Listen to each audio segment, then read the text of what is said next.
तो उसके बस में नहीं है। लेकिन रिश्ते की औरतें आती हैं रिश्ता देखने, क्या कह के रिजेक्ट करती हैं? लड़की तो अच्छी है, थोड़ी सी नाक चिपटी है, थोड़ा सा रंग दबा हुआ है। अब वो लड़की जो बेचारी सज करके संवर करके आई थी, मेकअप करके आई थी, चाय लेकर के आई थी रिश्ता देखने वाली औरतों के सामने, और वो जब रिजेक्ट कर देती है तो ये जो रिजेक्ट हो जाने का जो असर है वो लड़की के दिमाग में मायूसी पैदा करता है। बहुत सारी लड़कियां बीमार पड़ जाती हैं जब बार बार उनका रिश्ता लोग देखने आते हैं और रिजेक्ट करके चले जाते हैं। कुछ लड़कियां ऐसी भी होती हैं, बड़ी पढ़ी लिखी हैं, दीनदार हैं, नमाजी हैं, पर्दा करने वाली हैं, किरदार की अच्छी हैं, कैरेक्टर की अच्छी हैं, बस बेचारी थोड़ी सी सांवली हैं। उनका रिश्ता जब बार बार रिजेक्ट होता है तो उनको तकलीफ होती है, उनको दर्द होता है कि हमें क्यों रिजेक्ट किया जा रहा है। बहुत सारे केस में ऐसा भी होता है, रिश्ता पसंद आ जाता है, शादी हो जाती है। तो इंसान का बचपन अलग था, बचपन के बाद लड़कपन अलग था, लड़कपन के बाद जवानी अलग है, अब जवानी के बाद जब शादी हुई तब की जिंदगी अलग है। शादी हो गई, बच्चे पैदा हो गए, अब कल तक अकेला था, कोई जिम्मेदारी सर पे नहीं थी, शादी हो गई तो बीवी की जिम्मेदारी उसके ऊपर आ गई।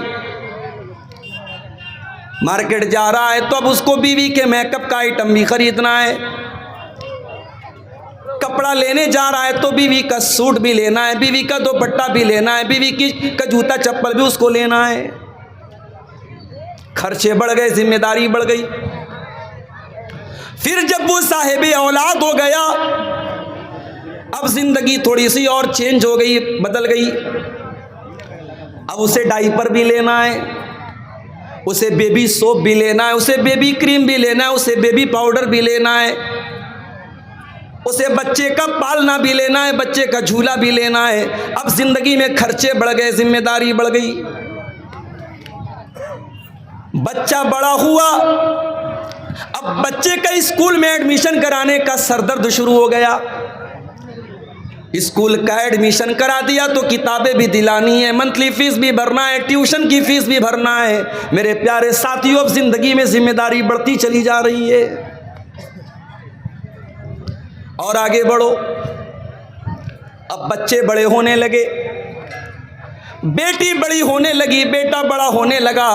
बेटे का कैरियर क्या बनेगा, बेटा जॉब करेगा या बिजनेस करेगा, बेटा बड़ा होकर के क्या करेगा, अब ये टेंशन भी उसको पैदा हो गई। बेटी बड़ी हो गई तो बेटी की शादी कहाँ करना है, किससे करना है, कैसा रिश्ता देखना है, अब ये टेंशन उसके अंदर आ गई। जिंदगी दिन ब दिन टेंशन पर टेंशन देती चली जा रही। इसीलिए अल्लाह कुरान में कहता है, लक़द ख़लक़नल इंसान फ़ी कबद, हमने इंसान को इस तरीके से पैदा किया है। इंसान जिंदगी बड़ी स्ट्रगल करता है, संघर्ष करता है, मेहनत करता है, कद्दो-काविश करता है। इंसान की जिंदगी में दिन ब दिन टेंशन बढ़ती चली जाती है। जिंदगी टेंशन का नाम है मेरे भाई। दुनिया में कोई ये कहता है मुझे कोई टेंशन नहीं, झूठ बोलता है वो। सबको टेंशन है। ये अलग बात है कि कोई अपनी टेंशन को दिल और दिमाग पे लेके परेशान रहता है और कोई मस्त मौला जिंदगी गुजारता है। एक जुमला बोलते हैं ना कि टेंशन लेना नहीं चाहिए, टेंशन दे देना चाहिए। टेंशन लेने से क्या फायदा है? टेंशन लेने से, दिमाग खराब करने से टेंशन खत्म तो नहीं हो जाएगी, मसला हल तो नहीं हो जाएगा। उससे बेहतर है मुस्कुराओ, हंसो, टेंशन आएगी देखा जाएगा। कुछ लोगों की लाइफ स्टाइल ऐसी होती है। तो जिंदगी के ये अलग अलग चरण हैं, अलग अलग स्टेज हैं, अलग अलग दौर हैं। अब जो आयत करीमा मैंने आपके सामने पढ़ी है खुतबे मसनूना के बाद, ये सूरे हदीद की आयत नंबर 20 है, आयत नंबर 20 है। इस आयत में अल्लाह ताला ने एक आयत में इंसान के जीवन में जितने चरण आते हैं, अब बांग्ला में इसको क्या बोलते हैं मुझे नहीं मालूम, हिंदी में चरण बोलते हैं, इंग्लिश में स्टेज बोलते हैं, स्टेजेस। इंसान की ज़िंदगी में जितने स्टेजेस आते हैं, जितने चरण आते हैं, जितने दौर आते हैं, एक आयत में अल्लाह ताला ने वो सारे दौर भी बयान कर दिए और फिर दुनिया की हकीकत भी अल्लाह ने बयान कर दी और हमें किसकी तैयारी करना चाहिए अल्लाह ने ये भी बयान कर दी। इस एक आयत को समझ लिया आपने तो आज की तकरीर आपको समझ में आ जाएगी इंशाअल्लाह। कुरान का 27वां पारा सूरह हदीद की आयत नंबर 20। एलमू अन्नमल हयातुद दुनिया लअबुन व लहवुन व ज़ीनतुन व तफ़ाखुरुन बैनकुम। एक बात बोलूं, यूट्यूब पर जाओ और सर्च करो सूफ़ी अब्दुल रशीद। ये अफ्रीका के कारी हैं, क्या नाम है? सूफ़ी अब्दुल रशीद। बिल्कुल अफ्रीकन कैसे होते हैं? गोरे तो नहीं, काले ही होते हैं। ये काले हैं, अफ्रीका के हैं, काले हैं। अल्लाह अकबर, क्या कुरान पढ़ते हैं। कभी रात में ईयरफोन लगा के सूफ़ी अब्दुल रशीद की कोई तिलावत सुनो, यही आयत जो मैं पढ़ रहा हूँ ये उनकी आवाज़ में सुनो, अल्लाह की कसम खा के कहता हूँ म्यूज़िक भूल जाओगे। ये जो म्यूज़िक सुन करके सुकून मिलता है ना, ये दिल के मुर्दा होने की अलामत है। ये इस बात की निशानी, ये संकेत है कि तुम्हारा दिल मुर्दा हो चुका है, तुम्हारे दिल में कुरान की मोहब्बत खत्म हो चुकी है, तुम्हें म्यूजिक से सुकून मिलता है। अल्लाह कुरान में कहता है ला बिज़िक्रिल्लाहि तत्मइन्नुल कुलूब। मेरे ईमान वाले बंदों के दिलों को अल्लाह के जिक्र से सुकून मिलता है, कुरान से सुकून मिलता है। सहाबे किराम कुरान को पढ़ा करते थे, कुरान को सुना करते थे। हमारे प्यारे नबी कुरान को पढ़ा करते थे, कुरान को सुना करते थे। हमारा नौजवान आज गाना सुन रहा है। मैं जलसे में आ रहा था, रास्ते में कई नौजवानों को देखा मोबाइल पर बैठ करके रील्स देख रहे हैं, गाने देख रहे हैं। लड़कों का भी यही हाल है, लड़कियों का भी यही हाल है। आज आपके YouTube की हिस्ट्री पर जाके देखा जाए, गाने ज़्यादा मिलेंगे, म्यूज़िक ज़्यादा मिलेगा, फिल्में ज़्यादा मिलेंगी। ओ लोगो आओ ज़रा रब के कुरान को किसी अच्छे कारी की आवाज़ में तुम सुन तो लो। अल्लाह की कसम तुम म्यूज़िक भूल जाओगे, तुम गाने भूल जाओगे। एलमू अन्नमल हयातुद दुनिया लअबुन व लहवुन व ज़ीना। अल्लाह फरमा रहा है, ऐ मेरे बंदो, ये दुनिया की ज़िंदगी तो खेल है, व लहवुन तमाशा है, व ज़ीनतुन और ज़ीनत है, आकर्षण है, एट्रैक्शन है। बच्चा छोटा है, खेल का दौर है। बच्चा थोड़ा बड़ा हुआ, 8 साल का हुआ, 10 साल का हुआ, व लहवुन अब तमाशा देखने लगा, अब टीवी देखने लगा, मोबाइल देखने लगा, यूट्यूब देखने लगा, वीडियो देखने लगा। वज़ीनतुन बच्चा थोड़ा बड़ा हुआ, लड़की थोड़ी बड़ी हुई, 15 साल के हो गए, 16 साल के हो गए। लड़की आईने के सामने खड़ी होकर के मेकअप करने लगी। लड़का अपने सर पर, अपने बाल पर, अपने चेहरे पर मेहनत करने लगा, अपनी पसंद का कपड़ा पहनने लगा, आईने में अपने आप को निहारने लगा, अपनी सेल्फी लेने लगा, अपने फोटो को फिल्टर कर करके लेने लगा। वज़ीनतुन इंसान की ज़िंदगी आकर्षण है, आकर्षण है, एट्रैक्शन है, जीनत है। व तफाखुरुम बैनकुम, शादी हो गई, बिजनेस करने लगा। मेरे पड़ोसी ने 1 लाख की प्रॉपर्टी खरीदी, मैं 10 लाख की खरीद के दिखाऊंगा। मेरे दोस्त ने सरकारी नौकरी हासिल कर ली, मैं भी मेहनत करके सरकारी नौकरी हासिल करूंगा। 1 लाख रुपया उसकी सैलरी है, मैं 2 लाख रुपया महीना कमा करके दिखाऊंगा। व तफाखुरुम बैनकुम, मेरे बंदो फिर वो दौर तुम्हारी ज़िंदगी में आता है, तुम एक दूसरे के ऊपर फ़ख्र करते हो, एक दूसरे के ऊपर गुरूर करते हो, घमंड करते हो, एक दूसरे से अपने आप को बड़ा समझते हो। उसके बाद आखिरी दौर आया, इंसान बूढ़ा हो गया, उसके पोते पोतियां हो गए, उसके नवासे नवासियां हो गए। अब बैठ करके फख्र करता है, इतने मेरे बेटे, इतने मेरे पोते, इतने मेरे नाती, इतनी मेरी नतनी, इतने मेरे नवासे, इतनी मेरी नवासी, इतनी मेरी ज़मीन, इतनी मेरी जायदाद। व तकासुरुन फिल अमवालि वल औलाद। इंसान की ज़िंदगी का ये आखिरी दौर है, खूब पैसा हो जाए, खूब औलाद हो जाए। औलाद की तलब भी तो इंसान को होती है ना। कुछ लोग कहते हैं साहब मुझे अल्लाह ने लड़की दी है, मुझे लड़के की ज़रूरत नहीं है। हो सकता है कि आपको अल्लाह ने लड़की दी है, लड़का नहीं है, आप अपनी लड़कियों पर खुश हैं, ये हो सकता है। मगर ये कहना कि लड़के की ज़रूरत नहीं है, ये गलत है। लड़के की ज़रूरत तो नबियों को भी पड़ी है। नबियों ने अल्लाह से बेटा मांगा है। इब्राहीम अलैहिस्सलाम को देखो, बूढ़े हो गए, कोई बेटा उनका नहीं है, बाप ने घर से निकाल दिया है। अल्लाह की तौहीद की दावत दे रहे, सारी दुनिया उनकी दुश्मन बनी हुई है। इब्राहीम अलैहिस्सलाम अल्लाह से दुआ करते हैं, रब्बि हबली मिनस सालिहीन, परवरदिगार मुझे नेक बेटा अता फरमा। बेटा मांगा। हमारे नबी को भी अल्लाह ने बेटा दिया। ये अलग बात है जो बेटा पैदा हुआ, कासिम पैदा हुए, बचपन में इंतकाल कर गए। अब्दुल्ला पैदा हुए, बचपन में इंतकाल कर गए। तीसरा बच्चा पैदा हुआ हजरत मारिया के पेट से।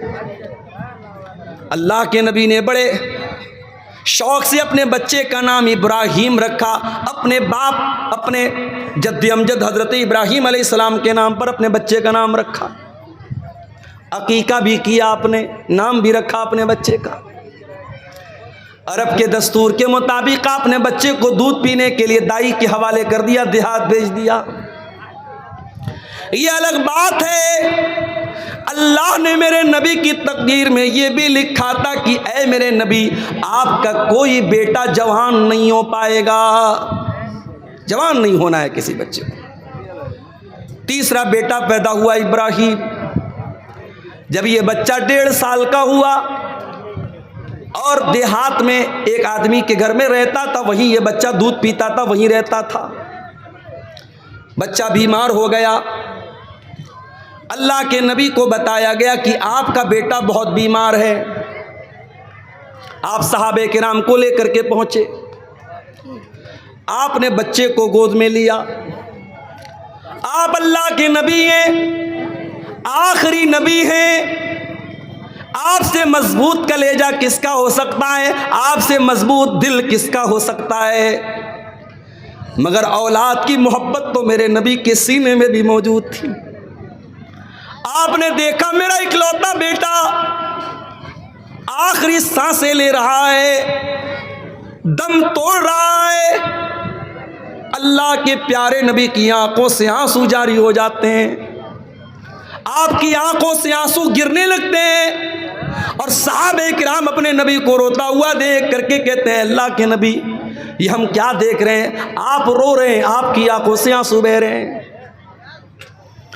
आप फरमाते, हाज़िही रहमतुन जअलहल्लाहु फी क़ुलूबि इबादिही। ऐ मेरे सहाबा, ये आंसू मुहम्मदुर रसूलुल्लाह के आंसू नहीं है, ये इब्राहीम के अब्बा के आंसू हैं, ये इब्राहीम के बाप के आंसू हैं। ये एक बाप के आंसू हैं जो मोहब्बत में अपने बेटे की जुदाई में निकल रहे हैं। ये एक बाप के दिल से निकले हुए दर्द के आंसू हैं, रो रहे हैं अल्लाह के नबी।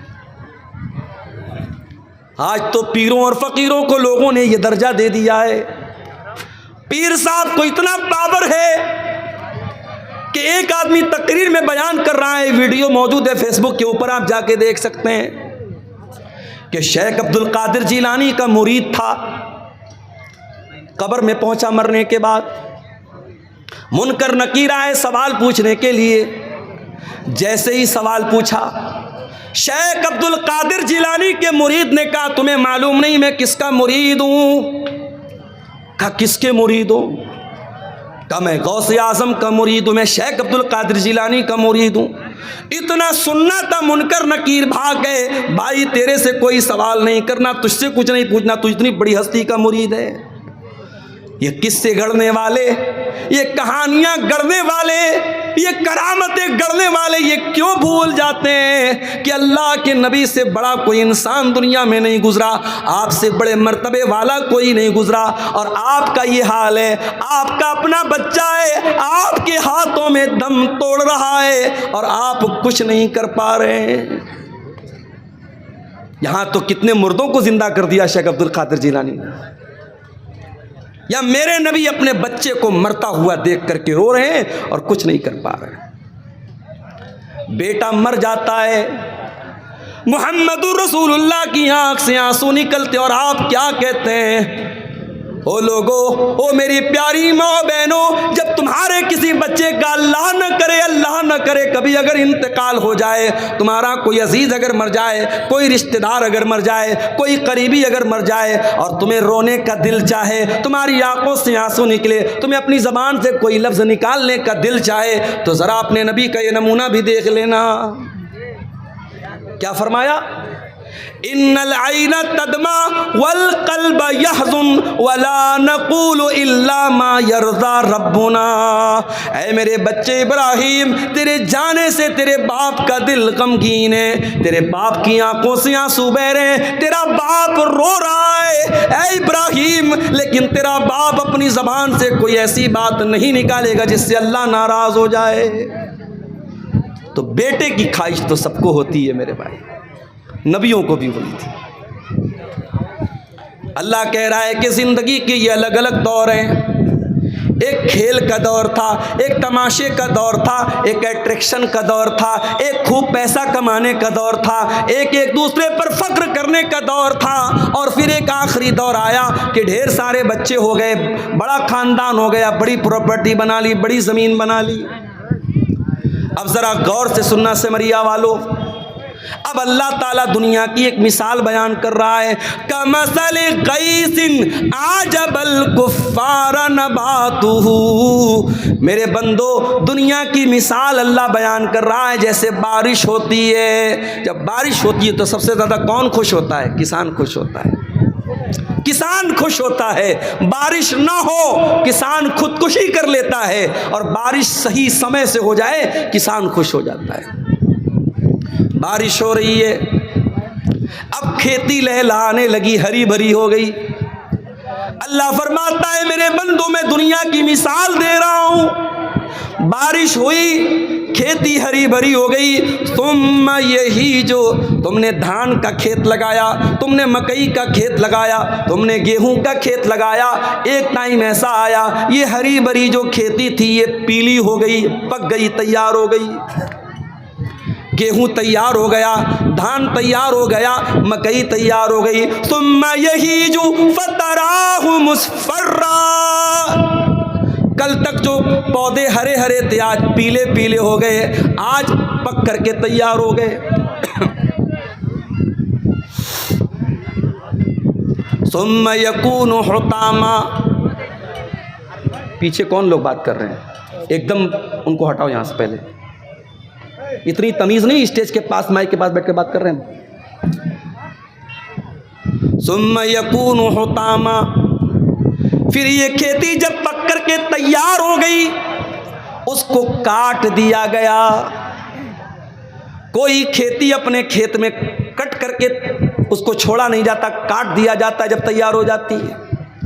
अभी मेरे पास जयनगरा कोई जगह है, जयनगर या जयनगरा इसी कटिहार में, वहाँ के लोग मेरे पास आए, नवंबर में टाइम मांग रहे थे।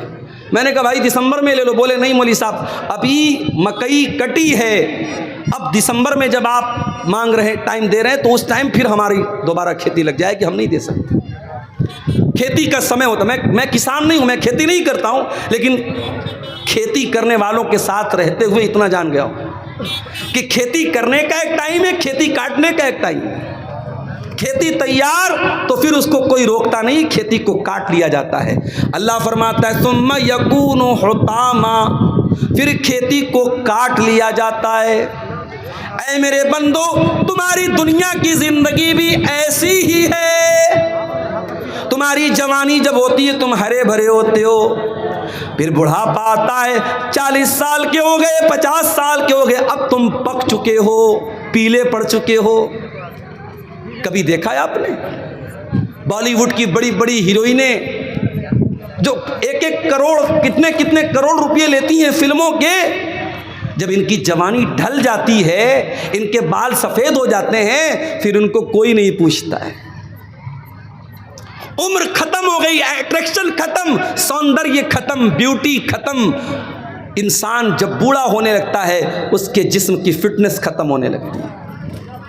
कोई लाखों में हजारों में कोई एक होता है जो बहुत ज़्यादा कसरत करता हो, बहुत ज़्यादा जिम जाता हो, बहुत ज़्यादा अपनी ग़िज़ा पे ध्यान देता हो, तो वो भी 50 साल तक 55 साल तक अपने आप को मेंटेन रखेगा। फिर उसके बाद तो उस पर भी बुढ़ापा आना है ना भाई।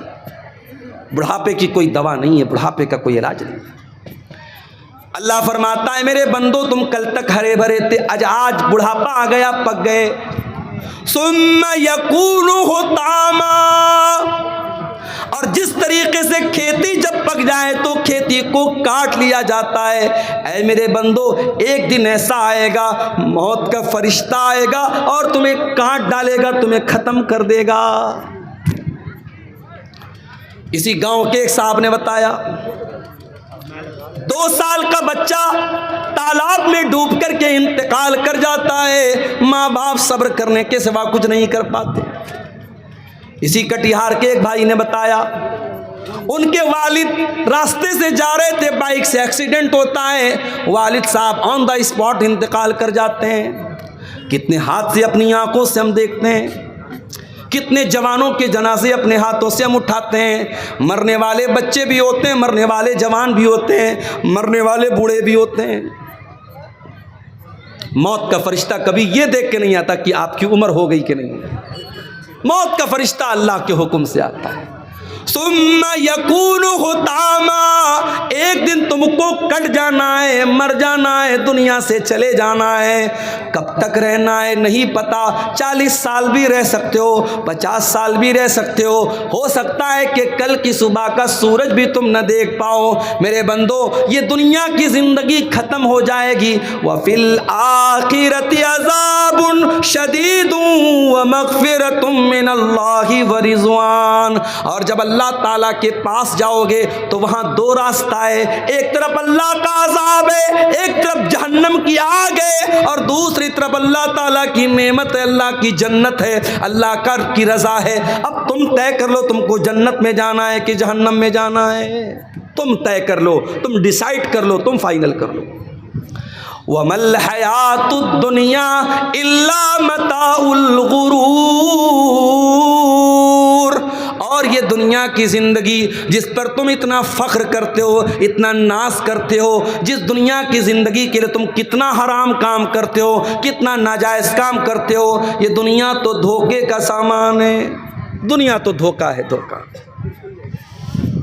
बड़े बड़े बादशाहों ने जब महल बनाया तो क्या ये सोच के बनाया कि मैं मर जाऊंगा? नहीं। फिरौन इतना बड़ा बादशाह, मूसा अलैहिस्सलाम बात करने के लिए आए तो फिरौन कह रहे चुप, तू बात मत कर, तुझसे मैं क्यों बात करूं, तू है कौन? मूसा अलैहिस्सलाम ने कहा मैं अल्लाह का रसूल हूं। कहा कह रहे जाओ, तुम रसूल बन गए? मैं जानता नहीं क्या तुमको? मेरे महल में तुम पले बड़े हो, मैं जानता हूं, तू तो ढंग से बात नहीं कर सकते हो, तुम क्या नबी बनो? फिरौन ने हजरत मूसा का मजाक उड़ाया, क्योंकि मूसा अलैहिस्सलाम बचपन में एक आग की चिंगारी से उनकी जबान कट गई थी, इसलिए उनकी जबान में लड़खड़ाहट थी। अल्लाह की कुदरत देखो, जिस पैगंबर की जबान में लड़खड़ाहट है उस पैगंबर को अल्लाह ताला आसमान पहाड़ पे बुलाता है, कूहे तूर पे बुलाता है, और उस पैगंबर से अल्लाह कलाम करता है, बातचीत करता है। और जब मूसा अलैहिस्सलाम से अल्लाह ताला ने कलाम किया तो मूसा अलैहिस्सलाम दुआ करते हैं, रब्बिश्रह ली सदरी व यस्सिर ली अमरी वहलुल उक़दतम मिन लिसानी यफ़क़हू क़ौली। परवरदिगार मेरे सीने को मेरे लिए खोल दे, मेरे मामले को मेरे लिए आसान बना दे, और अल्लाह मेरी ज़बान की लुकनत को दूर कर दे, मेरी ज़बान की गिरे को दूर कर दे, मेरी ज़बान की लड़खड़ाहट को दूर कर दे, यफ़क़हू क़ौली, ताकि लोग मेरी बात को समझ सकें। तो फिरौन ने मजाक उड़ाया, कहा अरे जाओ, तुम क्या बात करोगे इससे। अल्लाह का मजाक उड़ाया, मूसा अलैहिस्सलाम का मजाक उड़ाया। कहा कि ऐ मूसा, मैं इतना बड़ा बादशाह हूं, हाज़िहिल अनहारु तजरी मिन